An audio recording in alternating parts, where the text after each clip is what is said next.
in a moment of exposure he hadn't intended and couldn't undo. Then Marcus appeared at her elbow, whispering urgently, and the moment broke. Olivia turned away, resuming her role as hostess, directing staff to calm the crowd and assure everyone that the situation was under control.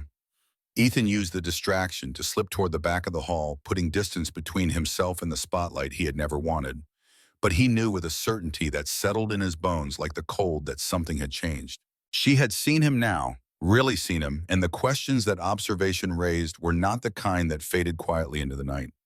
The gala resumed after a brief interlude, the guests returning to their champagne and conversation with the practiced resilience of people accustomed to awkward moments at social events. The elderly man was transported to the ER, where he was reportedly stable and expected to make a full recovery. Ethan spent the remaining hours of his shift in the shadows, avoiding the main hall, moving through service corridors and back passages where he was unlikely to encounter Olivia Hart again. But avoiding her at the event didn't mean avoiding the consequences of what she had witnessed. 3 days later, Jenny appeared at his side during a quiet moment in the ER, her expression carrying a mix of amusement and concern. "So," she said, leaning against the wall beside his post, "Olivia Hart's been asking questions about you." Ethan's stomach tightened. "What kind of questions?" "The kind that suggests she's done some digging. Wanted to know your background, your employment history, your previous work experience." Jenny paused, watching his reaction. "Someone from her company's HR department called our HR department yesterday. Very politely asked for information that very politely couldn't be given without your consent. Did you give consent?" "It wasn't my decision to make, but I wanted to give you a heads up.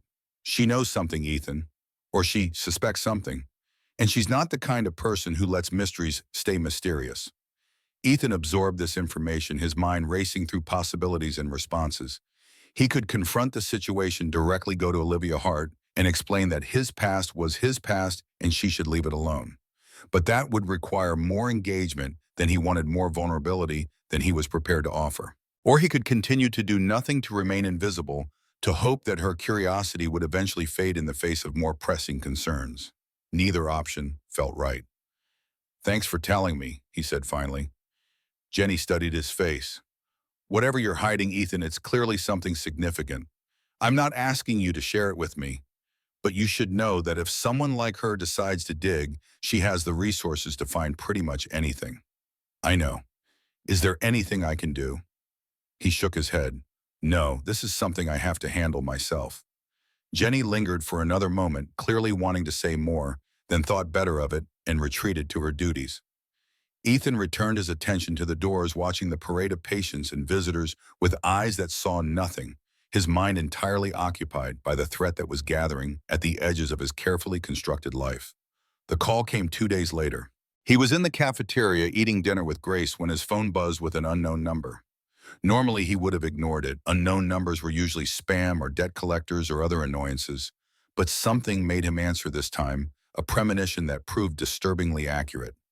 "Mr. Ward, this is Marcus Chen, Olivia Hart's assistant. Miss Hart would like to meet with you at your earliest convenience to discuss a matter of mutual interest."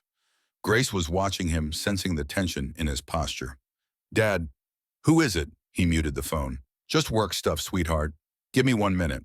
He stepped away from the table, moving to a corner where their conversation couldn't be overheard. "What does she want?" "Miss Hart prefers to discuss that in person. Would tomorrow afternoon be possible? She has an opening at 3 o'clock at the Hart Tower downtown." Every instinct told him to refuse. This was the attention he had spent 5 years avoiding, the spotlight that would inevitably reveal things he had worked hard to keep hidden.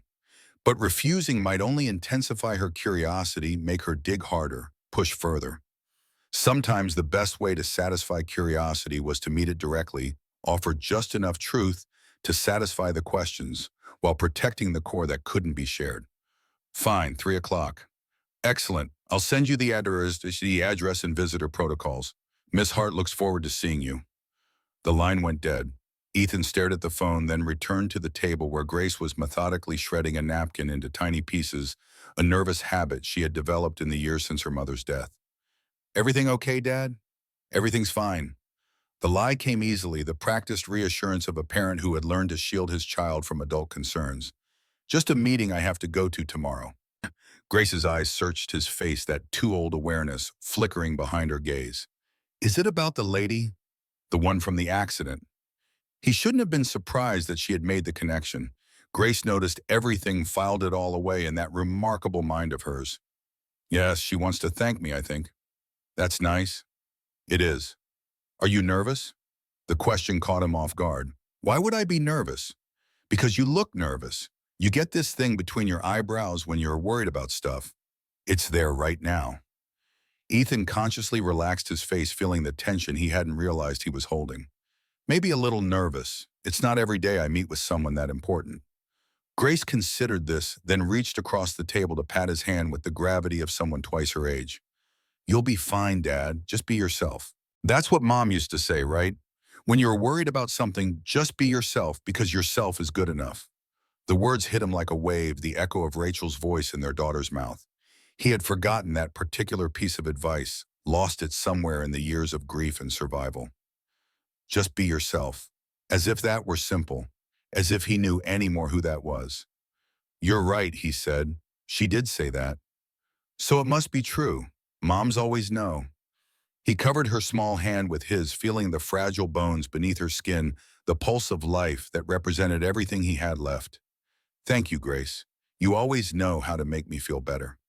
She beamed at the praise, returning to her dinner with renewed enthusiasm. But Ethan's mind was elsewhere, already rehearsing the meeting tomorrow, trying to anticipate the questions Olivia Hart would ask and the answers he would give. Be yourself. The advice rang hollow in his chest because the self he was now had been constructed specifically to avoid moments like this, confrontations with the past he had tried so hard to bury. But there was no avoiding it now. Whatever Olivia Hart had discovered, whatever curiosity his actions had sparked, he would have to face it directly. And whatever came after, whatever consequences flowed from the truths she might uncover, he would deal with those too. Because that was what he did. It was all he knew how to do. Survive, protect Grace. Keep moving forward one day at a time until the forward became a life that made some kind of sense. The sunrise would come again tomorrow. It always did. And somehow, despite everything, he would be there to see it. Hart Tower rose 47 stories into the gray November sky, its glass facade reflecting the clouds that had gathered over the city like witnesses to something momentous. Ethan stood on the sidewalk across the street, studying the building with a tactical assessment that had never fully left him despite 5 years of civilian life. Multiple entrances, security personnel visible at the main lobby, cameras positioned at regular intervals along the exterior. A fortress dressed as a corporate headquarters protecting its queen from a world that wanted pieces of her. He crossed the street at 2:47, 13 minutes early, because punctuality had been drilled into him during years when arriving late meant arriving dead. The lobby swallowed him in marble and chrome, the kind of excessive elegance that existed primarily to remind visitors of their own smallness. A receptionist with a practiced smile directed him to a bank of elevators reserved for executive floors, and he rode alone to the 45th floor, while his reflection watched him from polished surfaces that seemed designed to multiply his discomfort. Marcus Chen waited when the doors opened, his expression carrying the professional neutrality of someone who had learned to reveal nothing. Mr. Ward, thank you for coming. Miss Hart is finishing a call, but she'll be with you shortly. The waiting area occupied a corner of the floor with windows on two sides offering views of the city that made everything below seem insignificant. Ethan remained standing despite the leather chairs arranged for comfort, his body refusing the vulnerability of sitting in unfamiliar territory. Marcus hovered nearby, making small talk about the weather, the traffic, the hospital's upcoming renovations funded by the Hart Foundation, all of it filling space without requiring genuine engagement. At 3:09, a door opened and Olivia Hart emerged. She looked different here than she had at the gala or in the hospital bed, more substantial, more present, as if the building itself drew power from her and reflected it back, amplified. She wore a gray blazer over a white blouse, her dark hair pulled back in a style that emphasized the sharp angles of her face. The bruises from the accident had faded completely now, leaving no visible trace of the night that had brought them together. Mr. Ward, her voice carried the same controlled precision he remembered from her charity speech. Thank you for coming. Please follow me. She led him to an office that occupied the building's corner, floor-to-ceiling windows, framing the city like a painting owned exclusively by whoever sat at the massive desk dominating the room. Olivia gestured to a chair across from her as she settled into her own seat, the desk between them a barrier and a statement. "I'll be direct," she began, folding her hands on the polished surface. "I've been looking into your background." Ethan had expected this, had prepared himself for it during the sleepless hours since Marcus's call. "I assumed as much. You're not an easy man to research. Your employment history before St. Haven is remarkably sparse. A few odd jobs here and there, nothing that explains how a security guard knows how to perform CPR with the precision of a trained medical professional, or how to keep a trauma patient stable when emergency room doctors haven't arrived yet." He said nothing, letting the silence stretch between them like a test. Olivia's eyes narrowed slightly. "So I dug deeper, used resources that most people don't have access to, and I found something interesting." She opened a drawer in her desk and withdrew a manila folder, placing it between them with the deliberate care of someone revealing a winning hand. Ethan James Ward, U.S. Army Combat Medic, 2009 to 2019. 3 tours in Afghanistan. Recipient of the Silver Star for Valor, the Purple Heart, and the Army Commendation Medal. She paused, watching his face.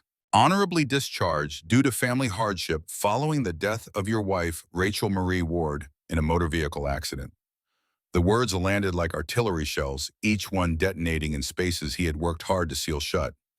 Ethan kept his expression neutral through sheer force of will, refusing to give her the reaction she was clearly seeking.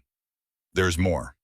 Olivia opened the folder, revealing documents and photographs he hadn't seen in years. His official military portrait, younger and harder eyes, that hadn't yet learned the particular weariness of survival. A newspaper clipping with the headline, "Medic Saves 23 Soldiers During Ambush Awarded Silver Star." Citation letters. Commendations. The paper trail of a life he had deliberately walked away from. "You ran through enemy fire multiple times to drag wounded soldiers to safety." Olivia continued reading from one of the documents. "You performed emergency surgeries under impossible conditions. You refused evacuation until every wounded member of your unit had been transported." She looked up at him. "You were a hero, Mr. Ward, a genuine decorated hero, and now you're working the night shift as a hospital security guard." Ethan's jaw tightened. "Is there a question in there?" "Several." She leaned forward, that penetrating gaze fixed on his face. "Why didn't you tell me when I asked who you were? Why didn't you mention any of this?" "Because it doesn't matter." "Doesn't matter." Her voice rose slightly, the first crack in her controlled facade. "You saved my life. You've apparently spent your entire career saving lives. How can you say that doesn't matter?" "Because it's the past. I'm not that person anymore. You performed CPR at my gala 3 days ago. You kept me alive in that trauma bay.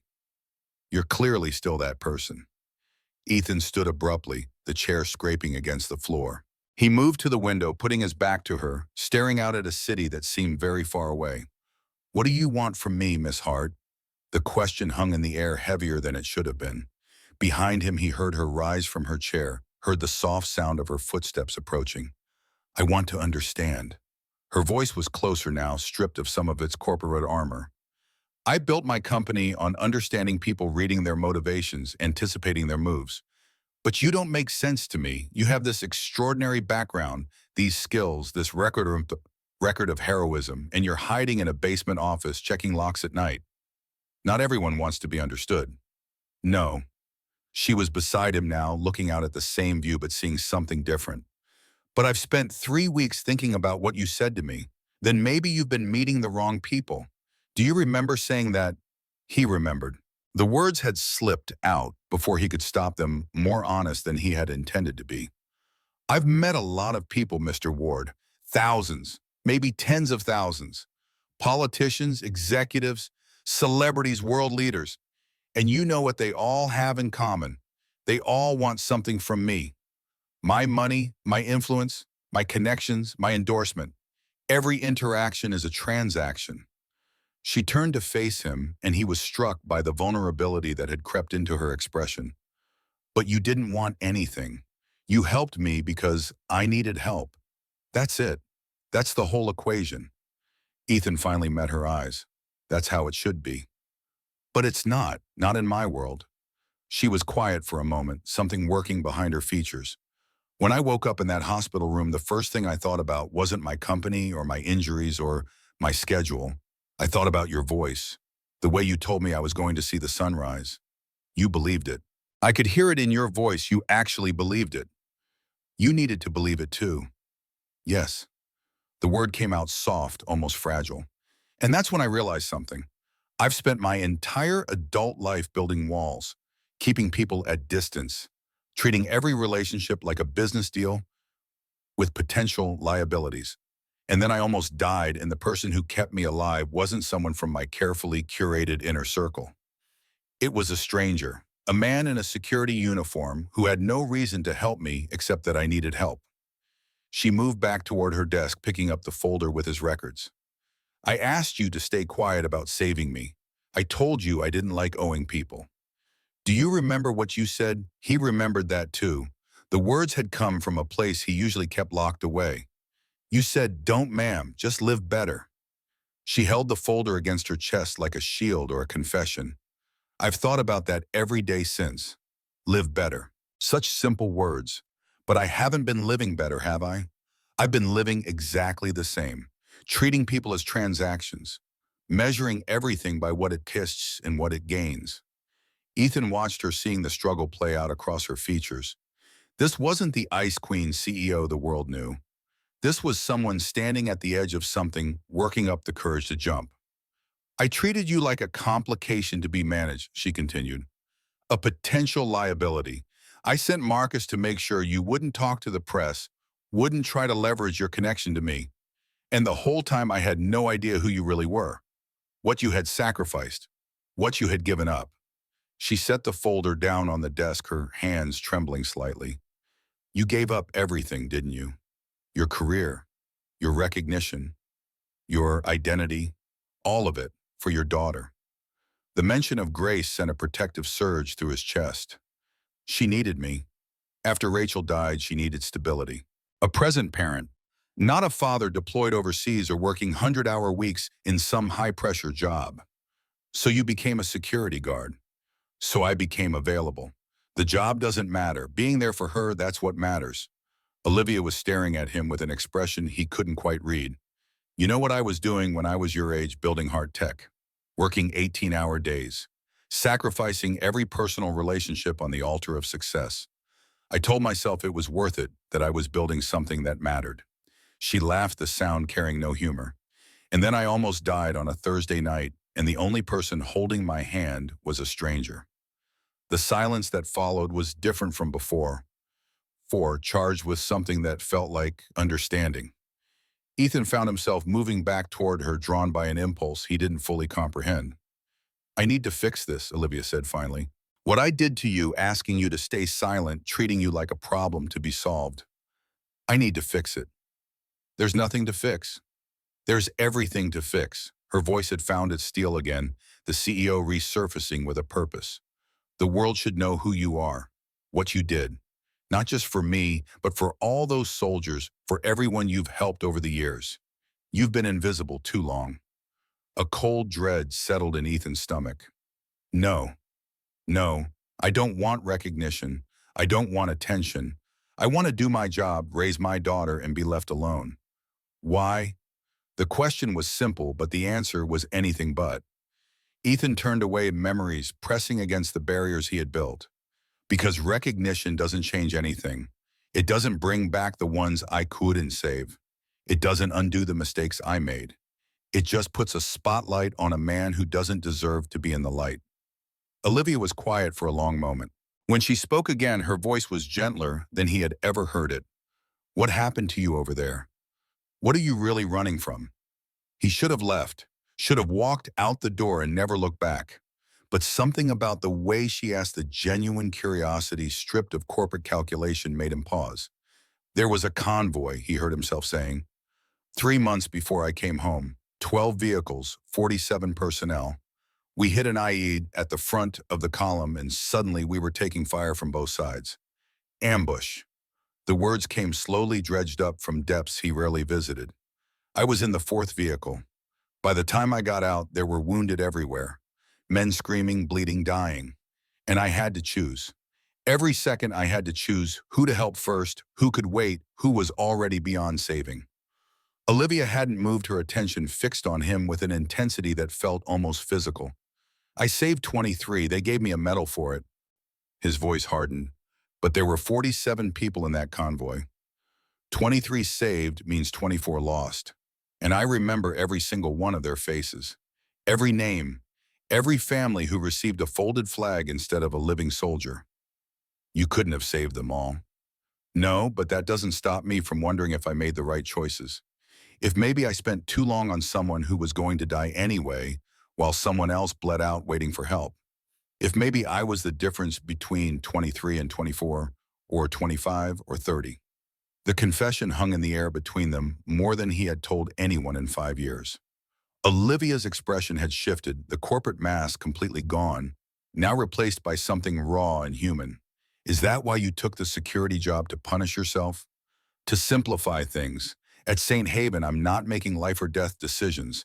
I'm checking doors and helping lost visitors. The stakes are low enough that I can't fail anyone the way I failed them. But you do make life or death decisions. You saved me. You saved that man at the gala. Those were exceptions.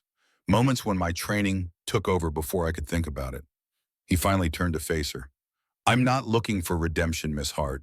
I'm not looking for recognition or thanks or opportunities to prove myself. I just want to live a quiet life and raise my daughter. That's all. Olivia studied him for a long moment, something shifting behind her eyes. Then she nodded slowly. I understand, and I respect that. She picked up the folder with his records, walked to a paper shredder in the corner of her office, and fed the documents through one by one. This never existed. No one will ever see it. Ethan watched the shredder consume his military history, 5 years of service, reduced to confetti. He should have felt relieved. Instead, he felt something closer to grief, watching the last physical evidence of who he had been disappear into strips of paper. But I still need to do something, Olivia continued when the shredder finished its work. Not for recognition, not to make a story out of you, just to acknowledge what you did, what you gave up. You already donated to the hospital. That's enough. It's not enough for me. She returned to stand before him, closer than before. Close enough that he could see the flecks of gold in her brown eyes. Let me help your daughter. Scholarships, educational opportunities, whatever she needs. Not as payment, nothing could pay for what you did. Just as recognition that some debts can't be measured in dollars, but they can be honored in other ways. Ethan's first instinct was to refuse.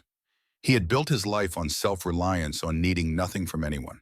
But then he thought of Grace, of the arts supplies she had mentioned, of the college education that seemed impossibly expensive from where they stood. Was his pride worth more than her future? I'll think about it. That's all I ask. Olivia extended her hand, a gesture that felt different from the corporate handshakes he had witnessed in lobbies and boardrooms. Thank you, Ethan, for saving my life, for reminding me what matters, for everything. He took her hand, felt the warmth of her grip, and something passed between them that neither of them named. You're welcome, Olivia. It was the first time he had used her first name without the formal address. The acknowledgement of it flickered across her features, but she said nothing, just held his hand a moment longer than necessary before releasing it. Marcus appeared at the door as if summoned by some invisible signal. Miss Hart, your 4 o'clock is waiting. The corporate mask slid back into place, smooth as water over stone. Of course, Mr. Warden Marcus will see you out. And please think about what I said about your daughter. Ethan nodded and followed Marcus to the elevator, leaving behind the corner office with its commanding views and the woman who had seen more of him in one conversation than most people saw in years. The descent felt longer than the ascent had, each floor passing like a layer of reality, reasserting itself between the rarefied air of the 45th floor and the ground where he actually lived. In the lobby, Marcus paused before the main doors. For what it's worth, Mr. Ward, she doesn't open up like that to anyone. I've worked for her for 6 years, and I've never seen her talk to someone the way she talked to you. Ethan didn't know what to do with that information. She's trying to make sense of something that happened to her, that's all. Maybe. Marcus's expression suggested he believed otherwise. But whatever it is, it's changed something in her. She's been different since the accident. Since you. The observation followed Ethan out into the gray afternoon past the security cameras and marble columns into a city that felt smaller than it had a few hours ago. He walked to the nearest subway station rather than hailing a cab, needing the time and motion to process what had happened, what had been shared, what had been offered. Grace was at school, wouldn't be home for another 2 hours. He had time to think, to consider, to weigh options that felt heavier than they should. A scholarship for his daughter, educational opportunities, the future she deserved offered by a woman who had nearly died in his arms and was now trying to find meaning in her survival. He should refuse. Every instinct said so. But maybe some walls deserved to be lowered. Maybe some help deserved to be accepted. Maybe living better meant letting someone else carry part of the weight.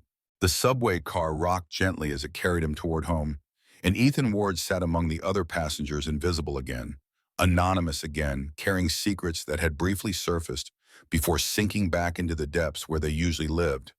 But something had changed. A door had opened that couldn't easily be closed. And somewhere in a glass tower, 47 stories above the city, Olivia Hart sat alone in her office, staring at the space where a folder full of military records had been feeling the weight of a debt that no amount of money could ever repay. The weeks that followed the meeting at Hart Tower unfolded with a momentum that felt both inevitable and strange, like water finding its path downhill through terrain it had never touched before. Ethan accepted the position of safety and medical preparedness advisor to the Hart Foundation 3 days after Olivia's offer, not because his resistance had crumbled, but because Grace had looked at him across the dinner table and asked why he seemed so worried about something that sounded like good news. He couldn't explain to her the complexity of his hesitation, the way accepting help felt like admitting failure, the fear that visibility would somehow shatter the fragile peace they had constructed. So instead, he signed the paperwork. Marcus sent over agreed to the flexible schedule that would allow him to maintain his security shifts at St. Haven, and tried to ignore the feeling that he was stepping onto a stage he had spent years avoiding. The work itself proved surprisingly engaging. Hart Foundation had ambitious plans for improving emergency response protocols across the city's hospital network, and Ethan's experience translated directly into practical recommendations that the administrative teams actually listened to. He spent his afternoons reviewing safety procedures, conducting training sessions for security personnel, and consulting on the design of new emergency facilities that would serve communities currently underserved by the existing healthcare infrastructure. The role demanded enough of his attention that he sometimes forgot to be uncomfortable with it. Olivia remained a presence at the edges of this new life, appearing at meetings where her authority was required, asking questions that revealed a genuine interest in the technical details of emergency medicine, treating him with a professional respect that occasionally flickered into something warmer before retreating behind the boundaries they had implicitly agreed to maintain. They were colleagues now connected by shared purpose rather than the accident that had first thrown them together, and Ethan found himself appreciating the simplicity of that arrangement, even as some part of him wondered what might exist beyond it. The first real test of their working relationship came 6 weeks into his tenure, when a gas leak at a downtown apartment complex sent 37 people to emergency rooms across the city. Hart Foundation had been developing a coordinated response protocol for exactly this kind of multi-site incident, and suddenly the theoretical framework faced the harsh light of practical application. Ethan spent 14 hours moving between hospitals, coordinating communication, troubleshooting the inevitable failures that emerged when carefully designed systems encountered chaotic reality. Olivia appeared at St. Haven around hour 10, her corporate attire exchanged for jeans and a sweater that made her look younger and somehow more real. She found him in the ER break room, staring at a cold cup of coffee while his mind raced through the logistics still requiring attention. "You should sleep." Her voice carried concern rather than command. "Later, there are still 3 patients unaccounted for in the tracking system." Marcus is handling it. He pulled the admission records from all 4 hospitals and cross-referenced them with the resident list from the apartment building. She sat down across from him, close enough that he could smell her perfume beneath the institutional antiseptic that permeated every surface. "The system worked, Ethan. Your protocols worked. We had real-time coordination between facilities for the first time ever." He rubbed his eyes, exhaustion pressing against him like a physical weight. There were gaps. The communication relay broke down twice in the first hour. We lost track of a family of 4 for almost 90 minutes because someone entered their information into the wrong database. And you identified those gaps. We'll fix them for next time. Next time someone could die because of gaps. Olivia was quiet for a moment, studying him with that penetrating gaze he had come to recognize as her processing mode. You know what I've learned from building a tech company? Perfect systems don't exist. You build the best version you can, you test it, you find the flaws, you iterate. That's not failure, that's progress. In tech, flaws mean lost revenue or frustrated customers. In emergency medicine, flaws mean lost lives. Which is exactly why we need people like you designing the systems. People who understand what's at stake. People who will never be satisfied with good enough. She reached across the table, her hand covering his, in a gesture that felt more intimate than she probably intended. You did good work tonight, Ethan. Let yourself acknowledge that. He looked at their hands, her fingers pale against his weathered skin, and felt something shift in the careful architecture of distance he had maintained. I don't know how to do that anymore. Acknowledge success without immediately cataloging everything that could have gone wrong. Maybe that's something you could learn, with practice. The moment stretched between them, charged with possibilities neither of them voiced. Then Marcus appeared in the doorway with an update about the missing family, and the practical demands of the crisis reasserted themselves, and whatever had been building dissipated into the fluorescent-lit reality of the break room. But Ethan remembered it, carried it with him through the remaining hours of the incident response. Turned it over in his mind during the drive home as dawn painted the sky in shades of pink and gold. Her hand on his, the warmth of her concern, the way she looked at him like he was someone worth looking at. Dangerous thoughts for a man who had sworn off complications, but increasingly difficult to silence. Spring arrived with the particular insistence of seasons changing, regardless of human readiness. Trees along Maple Street erupting in blossoms that Grace documented in a series of watercolor paintings she had started creating with the art supplies Ethan had finally managed to afford. Her technique was improving rapidly, the natural talent she had inherited from her mother, finding expression through colors and shapes that sometimes took his breath away with their unexpected beauty. The scholarship Olivia had mentioned materialized not as a single offering, but as a comprehensive educational trust established quietly and without fanfare, designed to cover whatever academic pursuits Grace chose to follow from elementary school through graduate studies. Ethan had resisted at first, the scale of the gift triggering every instinct towards self-reliance he possessed. But Olivia had been patient, framing it not as charity, but as investment, arguing that the world needed more people like Grace and that removing financial barriers from her path was simply good resource allocation. "You're not taking anything from anyone," she had said during one of their planning meetings, her voice carrying the practical certainty that characterized her approach to most problems. "This money exists specifically to support education. It's going to go somewhere. Why not to someone who will actually use it well?" He had agreed, eventually signing documents that felt like surrender, but might have been something else entirely. Grace didn't know the details, only that there was money set aside for her schooling, and she accepted this information with the easy trust of a child who had not yet learned to question gifts from the universe. The Ward Center project consumed most of Ethan's professional attention as spring turned towards summer. The facility would be built in a neighborhood that currently had no emergency medical services within a 15-minute response radius, a healthcare desert in the middle of one of the wealthiest cities in the country. Olivia had committed not just funding, but personal involvement in attending design meetings and community consultations, with an engagement that surprised the Heart Foundation staff, who were accustomed to her delegating such details. "She's different with this project," Marcus observed during a site visit in early June, watching Olivia crouch beside an elderly resident to hear his concerns about parking accessibility. "I've never seen her this invested in something that doesn't directly affect Heart Tech's bottom line." Ethan understood what Marcus was really asking, the question beneath the observation. "She almost died. That changes people. Does it?" Marcus's tone carried skepticism earned through years of watching powerful people promise transformation and deliver only temporary adjustments. "In my experience, near-death experiences produce about 3 weeks of reflection, followed by a complete return to previous behavior patterns. Maybe she's not most people. Maybe." Marcus was quiet for a moment, still watching Olivia, as she stood and shook the elderly man's hand with what appeared to be genuine warmth. Or maybe it's not just the accident that changed her. Maybe it's something else. Someone else. Ethan didn't respond, but he felt the truth of the observation settle into his chest with uncomfortable precision. He had watched Olivia transform over the months since her accident, the corporate armor gradually giving way to something more human, the transactional approach to relationships softening into genuine connection. And while he couldn't claim credit for the change, he also couldn't deny that he had been present for it, had perhaps even contributed to it in ways neither of them had intended.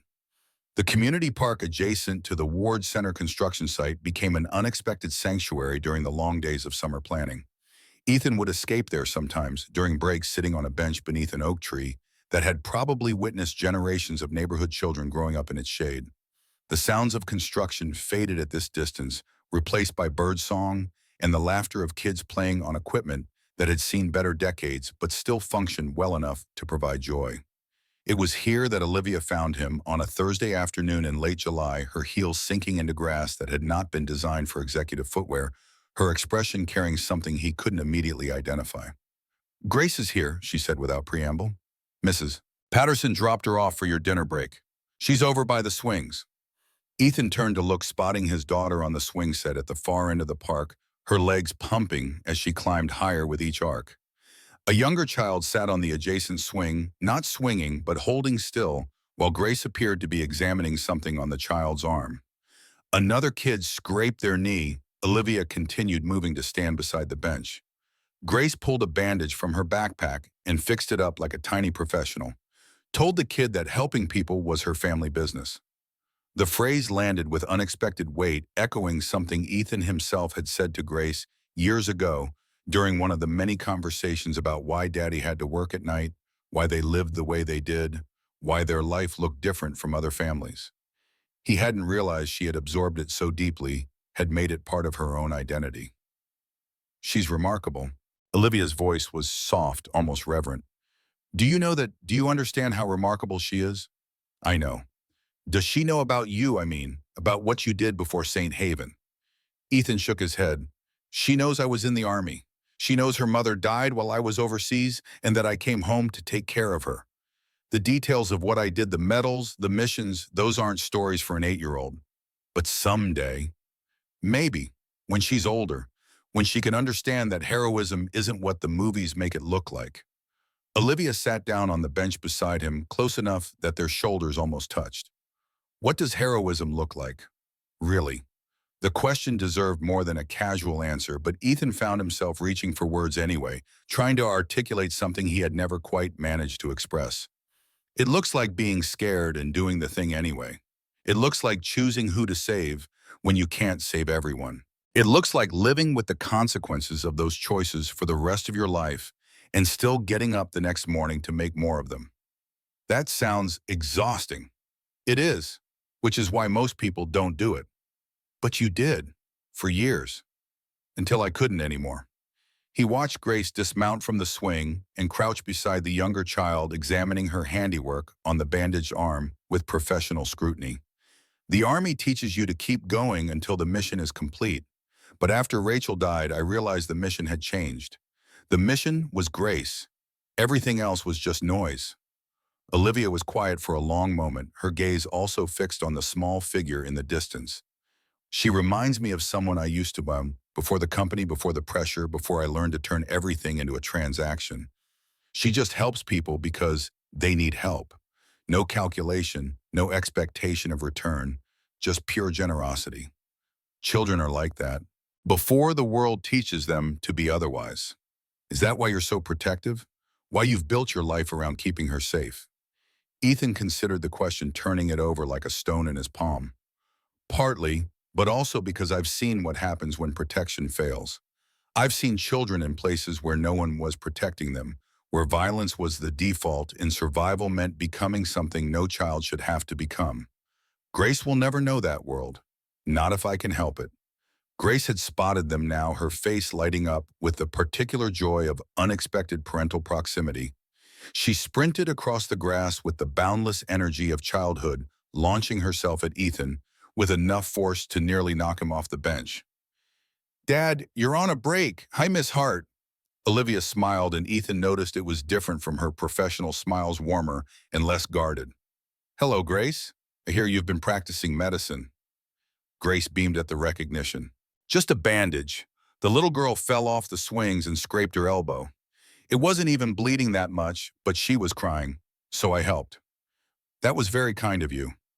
Dad says helping people is important, even when it's just small stuff, because small stuff can feel big when you're the one it's happening to. Olivia glanced at Ethan, something flickering in her expression. Your dad is a wise man. I know. Grace settled onto the bench between them, completely comfortable in the space she had claimed.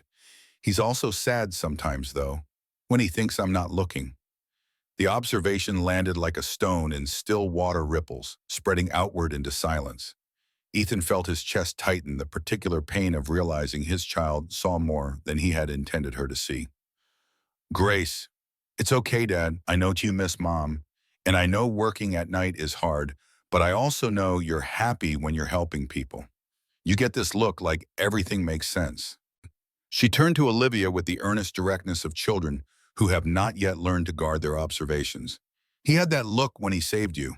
When he came back to the cafeteria that night, he was tired, but he wasn't sad, because he helped someone.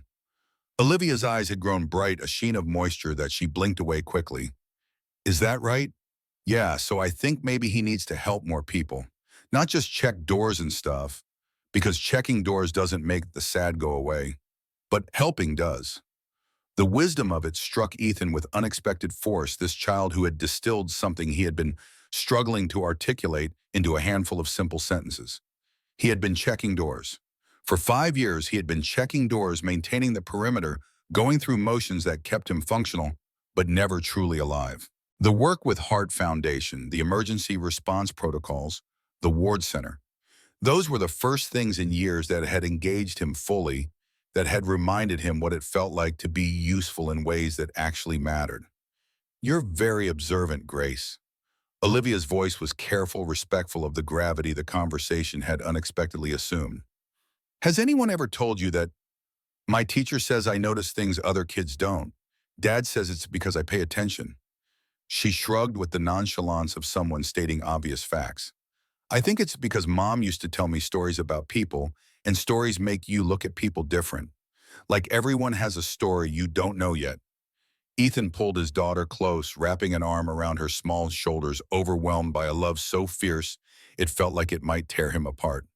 This child, this extraordinary, impossible child, she had saved him as surely as he had ever saved anyone, had given him a reason to keep going when every other reason had been stripped away. I love you, Grace. You know that, right? I know, Dad, to the moon and back. Olivia watched them with an expression Ethan couldn't fully read, something between longing and recognition, as if she were seeing a version of life she had never considered possible for herself. Then she stood brushing grass from her slacks, the corporate persona sliding back into place like a familiar garment. I should get back to the site. Grace, it was lovely talking with you. Ethan, we have the community forum at 7. Don't be late. I won't. She walked away across the grass, her heels still sinking with each step, and Grace watched her go with the particular attention she gave to things that interested her. I like her, Grace announced when Olivia was out of earshot. She's not as scary as people say. People say she's scary. Tommy's daughter told me. She said her dad said Miss Hart is like a shark in high heels. But sharks don't wear high heels. And anyway, I don't think she's like a shark at all. I think she's like one of those animals that has armor on the outside but is soft underneath. Like an armadillo or something. Ethan laughed, the sound surprising both of them. He couldn't remember the last time he had laughed spontaneously without the conscious effort of performing normalcy for his daughter's benefit. An armadillo. That's quite an image. It's accurate. Grace settled against him, her small body warm and solid. Dad, I think she likes you. We work together. It's professional. No, I mean likes you, likes you. Like in movies when the man and woman keep looking at each other and everyone knows they're going to fall in love except them. Grace, I'm just saying it would be okay, you know. If you liked someone, Mom's been gone a long time, and I don't think she would want you to be alone forever. The conversation had ventured into territory. Ethan was not prepared to navigate emotions he had not given himself permission to examine, pressing against barriers that suddenly felt less solid than he had believed. That's very mature thinking for an 8-year-old. I'll be 9 next month, and Mrs. Patterson says I have an old soul. I think that means I think about stuff other kids don't think about. She tilted her head up to look at him. Am I wrong about Miss Hart? He should have deflected, should have redirected the conversation to safer ground. But something about the day, about Grace's observations about the way Olivia had looked at them across the park, made honesty feel necessary. I don't know, he admitted. I honestly don't know. Well, that's better than no, Grace grinned with the satisfaction of having won a point. That's what Mrs. Patterson says. I don't know means there's still a chance. The Ward Center opened on the first Saturday of October one year, almost to the day after the accident that had brought Ethan and Olivia into each other's orbit. The building rose from its formerly vacant lot like a promise made physical, 3 stories of modern medical architecture designed to serve a community that had been overlooked for generations. The ceremony drew hundreds of attendees, local residents mixing with city officials and Hart Foundation donors in a crowd that spilled across the newly landscaped grounds. Ethan stood at the back of the assembled audience, his suit uncomfortable but necessary for the occasion, watching as speaker after speaker praised the vision and generosity that had made the facility possible. Olivia sat on the stage in a simple gray dress, her expression carrying the particular satisfaction of someone witnessing the completion of something meaningful. When her turn came to speak, she rose with the poise that had made her a legend in business circles, but her words carried a different quality than the corporate presentations he had witnessed in months of meetings. A year ago, I almost died. Her voice carried clearly across the crowd, amplified by speakers but needing little assistance. A car accident left me bleeding on a Thursday night, uncertain whether I would see another sunrise. And in that moment, the person who saved me wasn't a surgeon or a billionaire or anyone the world would consider important. He was a father working the night shift so he could be present for his daughter during the day. A man who held my hand and told me I would see the morning and somehow made me believe it. Ethan felt the attention of the crowd shift, some people turning to look at him despite his efforts to remain invisible. He kept his eyes fixed on the stage, on Olivia, on the words she had apparently decided to share, despite everything he had said about not wanting recognition. That man taught me something I had forgotten, that healing isn't something that happens in hospitals alone. It happens when someone sees you struggling and chooses to help, not because of what they might gain, but simply because you need it. That's what this center represents. Not just medical care, but the radical idea that everyone deserves someone to hold their hand when they're scared. Everyone deserves to hear that they'll see the sunrise. She paused, her gaze finding his across the crowd, holding it with an intensity that made everything else fade. I built my company on innovation and efficiency and strategic thinking, but this center was built on something simpler and more important. It was built on the belief that people matter. All people, regardless of their address or their bank account or their position in society. And that belief came from watching a security guard become a hero simply by being present when someone needed him. The applause that followed her speech was sustained and genuine, the crowd responding to something in her words that transcended the usual platitudes of dedication ceremonies. Ethan clapped with the others, his mind racing through implications and emotions he wasn't prepared to process in public. When the ceremony ended and the crowd began to disperse into the building for tours and refreshments, Olivia made her way to where he stood, her path occasionally interrupted by well-wishers and congratulators who demanded her attention. Finally, she reached him, her expression carrying something that looked like nervous anticipation. Was that too much? I know you said you didn't want recognition, but I needed them to understand why this place exists. Not just the what, but the why. It was unexpected. Bad unexpected, or good unexpected? He considered the question, searching his reactions for an honest answer. I don't know yet. She nodded, accepting this uncertainty as valid. There's something else. Something I've been waiting for the right moment to give you. From her handbag, she withdrew a small wooden box, dark wood polished to a warm sheen, clearly designed to hold something precious. She offered it to him with hands that trembled slightly, betraying the composure her expression maintained. Ethan opened the box carefully, uncertain what to expect. Inside, resting on dark velvet, was a metal unlike any he had seen before. Custom designed, the metal shaped into a sunrise over a stylized heart, the craftsmanship evident in every detail. Engraved across the center in letters that caught the October light were words that stopped his breath in his chest.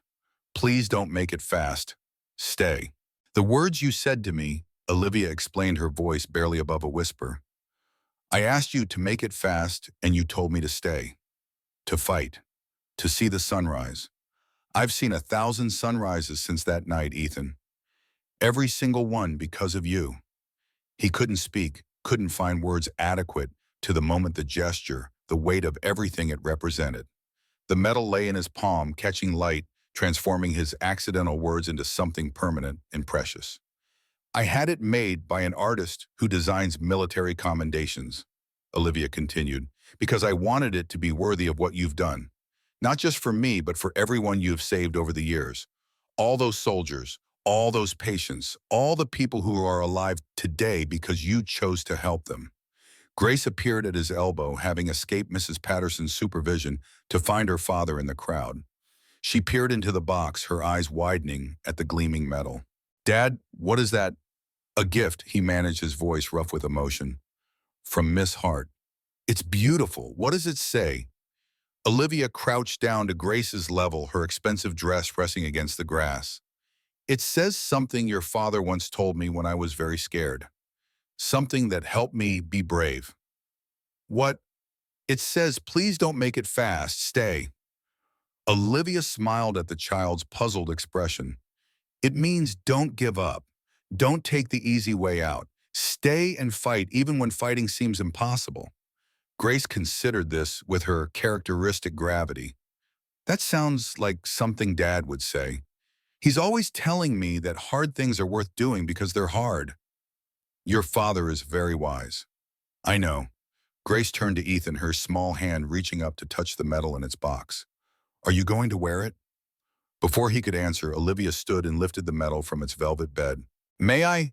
He nodded, unable to speak, and she stepped closer, so close he could feel the warmth of her breath, see the flecks of gold in her eyes that he had noticed that first day in her office. Her hands reached up, pinning the metal to his lapel with careful precision, her fingers brushing the fabric of his suit jacket. Don't leave, Ethan. Her voice was soft now, intimate, meant only for him, despite Grace's presence. Don't fade into the background again. The world needs people like you. I need people like you. The words hung between them, heavier than they should have been, carrying weight that extended far beyond professional appreciation or friendly gratitude. This was something else, something that had been building for a year through shared work and quiet conversations, and the gradual dismantling of walls neither of them had realized they were taking down. Olivia, you don't have to answer right now. She stepped back, the distance between them suddenly feeling like a loss. Just think about it. Think about what you want your life to look like. Think about what Grace needs. Think about whether there's room in that picture for something unexpected. Grace was watching this exchange with the knowing expression of a child who had been right all along. See, Dad, I told you. Ethan looked at his daughter, then at Olivia, then at the metal now pinned to his chest. A year ago, he had been a security guard walking basement corridors, checking locks, hiding from a past that wouldn't stay buried. Now he stood in the shadow of a building named after him, holding a custom-made medal from a woman who had transformed from stranger to patient to colleague to something he wasn't ready to name. Some people came into your life like storms, he thought, remembering the reflection he'd had that first night after saving her. Others like sunrises. He wasn't sure which Olivia was yet. Maybe she was both the chaos and the calm, the disruption and the dawn. Maybe the distinction didn't matter as much as he had always believed. I don't know what comes next, he said finally, honesty the only offering he could make. I've spent 5 years avoiding moments like this, building walls to keep the world out. I know. Olivia's smile was gentle, patient. I've spent my whole life doing the same thing. But walls can come down. Sometimes they have to if we want to let anything in. Grace tugged at his hand, pulling his attention downward. Dad, I think this is the part where you're supposed to say something important, like in the movies. He laughed despite himself at the sound emerging naturally, this time unforced. Life isn't a movie, Grace. Maybe not, but it could still have happy parts. The afternoon sun caught the metal on his chest, sending fragments of light scattering across Olivia's face. She stood waiting, not pushing, not demanding, just present and patient and willing to let him find his own path to whatever answer he would eventually give. Some pain is worth feeling, he said quietly, echoing words she had spoken to him months ago. You said that once. I remember. I think I'm starting to understand what you meant. She smiled, and it was like watching dawn break over a landscape that had been dark too long. Not the corporate smile, or the public persona, or even the warm expression she had shown Grace in the park. This was something new, something vulnerable, something that felt like a beginning. Take your time, she said. I'm not going anywhere. The crowd continued to mill around them, donors and residents and officials celebrating the opening of a building that would serve thousands of people for years to come. But for Ethan, the world had narrowed to this moment, this woman, this choice that wasn't really a choice at all, because some things were inevitable from the first moment they began. He didn't know what the future held, couldn't predict whether this fragile thing between them would strengthen into something lasting or dissolve under the pressures of their different lives. But standing there in the October sunshine with his daughter's hand in his and a medal pinned to his chest, he felt something he hadn't felt in years. Hope. Not the desperate hope of survival or the resigned hope of getting through another day. Real hope. The kind that believed tomorrow could be better than today, that broken things could heal, that people who had built walls could learn to take them down again. Grace squeezed his hand, anchoring him in the present. Dad, can we go see the inside of the building? I want to see where you're going to work. Ethan looked at Olivia, saw the question and the answer reflected in her eyes. We can do that. The three of them walked together toward the entrance of the Ward Center, sunlight, warm on their shoulders, the future unwritten, but no longer empty. Behind them, the ceremony continued, speeches and applause, and the machinery of public celebration. But ahead lay something simpler and more profound, a door opening, a threshold crossed, and beyond it, whatever came next. Heroes don't move on from saving, a voice in his mind whispered. They just find new reasons to keep doing it. He had found his reason, two reasons actually walking beside him toward a building that bore his name. And for the first time in 5 years, Ethan Ward allowed himself to believe that might be enough.